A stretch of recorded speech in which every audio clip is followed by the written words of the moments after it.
Yo guys, so for today's video ay natad natin si Sophie sa school niya. You guys, so today's video, ito si Madel. Adel. Ito si Madel, oh. Deadline.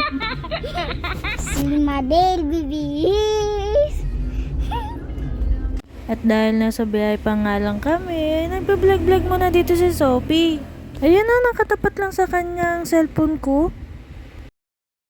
Madel, batang na ito.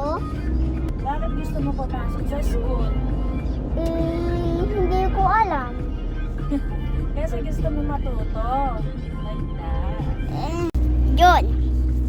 Yo guys, today's video, ito si Madel. Ito si Madel, tatae. Kaya maya-maya nga lang pala, nakarating na kami dito sa school. At nagpicture-picture muna kami. So guys, so for today's video, hinatid ko na naman tong makulit na to. Sophia Ping Ping. Maya-maya na tayo bumaba. Vlog muna tayo Yeah, vlog muna tayo dahil mag-i-edit ako mamaya. Tapos magbo-voice over din ako. Wait guys, I gonna get some flowers. Wait guys, I gonna get some Toys. Ay, glasses, and some toys. May toys ka ba? Ayun no, nakatapat sa ano? Sino naman yan to eh? Tae. Matapat sa tao eh. Kanina medyo nahirapan akong mag-park kasi ang dami nila dito sa harap. Punong-puno dyan kanina ng mga tricycle. Tinulungan lang ako nila kuya na nagtatrabaho sa school para makapark dito. Get that toys. That's a toy? Yeah, it's a bear. Calling, tita ko is calling. Wait a minute. Bali, ayun na nga, at nakapasok na rin kami sa loob. At dahil maya-maya pang labas ni Sophie, ay pumesta na ako dito sa Gedli. Maya-maya nga pala, ay uwian na ni Sophie. At kasama ko na nga pala mga magulang sa labas. At ayan, nantay ko na nga si Sophie, pero hindi ko siya makita kasi paharang-harang yung mga nanay dito. Ano ba yan, mga nanay dito? At may papuwit pa si ate. At eto na nga, nilalabas na nga isa-isa ang mga bata para dito na sila magsama-sama sa labas. O di ba ang galing? Ang boses nga pala ng inyong narinig ay si Tito Rainiel. Sabi ko itapusin lamang niya pero hindi niya ginawa. Siguro nahiya na ang person. Hayaan nyo at sa susunod na kabanata ay tatry natin magsalita ulit si Tito Rainiel. Anong boses niya talaga. So dito nga pala ay bumalik ulit kami sa room ni Sophie dahil nakalimutan daw niya ang kanyang bimpo. Pero pagbalik namin ay wala naman daw doon ang kanyang bimpo. Kaya hinayaan na lang namin. Yo guys, yun na sabi mo. Yo guys, for today's video, tapos na ang pasok ni Sophie. Kami ay pupunta ng... Saan tayo punta? SM. SM. Molino Halls. SM Molino. Anong gagawin natin doon? Sa Mega na tayo. Doon na tayo. We're gonna what? Yun na? I don't know. Eat. Sila nagkukos ng traffic dyan. Sila.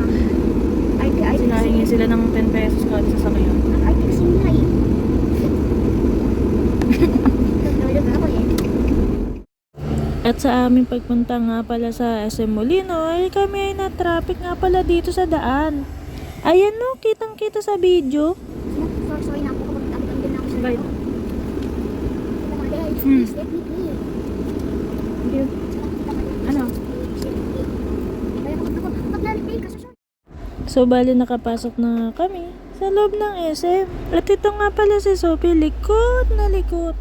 Pero bago nga pala ang lahat, kailangan muna namin mag-withdraw dito sa ATM machine. Syempre, ano nga palang ibang bibili namin? Sa mga oras nga palang ito ay hindi ko na alam ang aking sasabihin. Kaya nga tutulungan niya kita para matapos ka na. Kaya nga pinindot ng pinindot at kinuha ang card at ibinalik ang card at kumuha ng pera. At patuloy niya pagpindot ang ginawa kong ito. Ayan na, pumindot na ako at kinuha ang card at kinuha ang pera. Kaya eto na talan na Sophie! Umalis na tayo dito!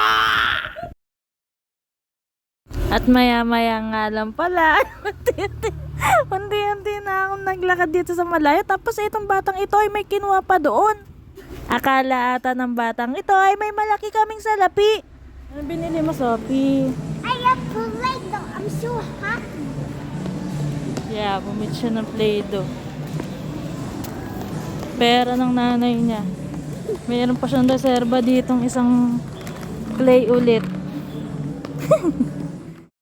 At nakita na nga namin ng asong ito na animoy walang pera kaya siya nakasimangot. Ganyan ako minsan eh. At maya-maya nga lang pala ay kinailangan na naming umalis. Hinahanap na rin kasi ang batang ito ng kanyang butihing ina. Diba? Sa'yo sabi. Thank you. Ha? Ito ba? Ito nga. Oo, yan. Tinan mo dyan sa loob.